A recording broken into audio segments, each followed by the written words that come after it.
Morning, yellow class. It's teacher Schantel.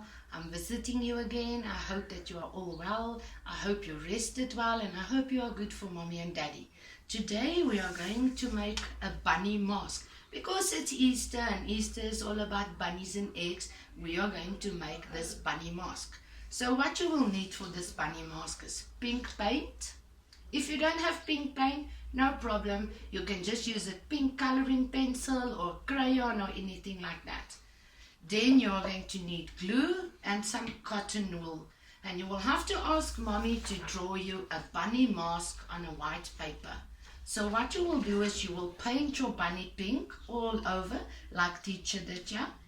Then you are going to ask mommy to help you to cut out the mask all around the edges. And also cut out your eyes so that you can see.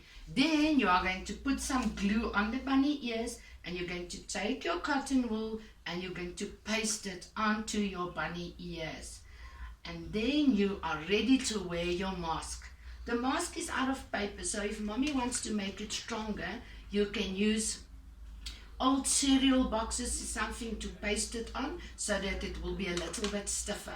Mommy will take a paper punch like this and make a hole on the side so that you can put some strings through, and then you can wear your mask. Thank you everybody, enjoy your day. Thank you everybody, enjoy the rest of your day, and remember, carrots make your eyes healthy. Very good. And girls, what do you need to eat to make your hair grow? Can you remember? Yes, you must eat pumpkin.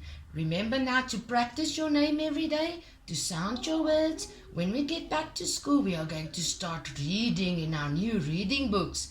Teacher can't wait to see you again. Love you all, my little angels. Goodbye.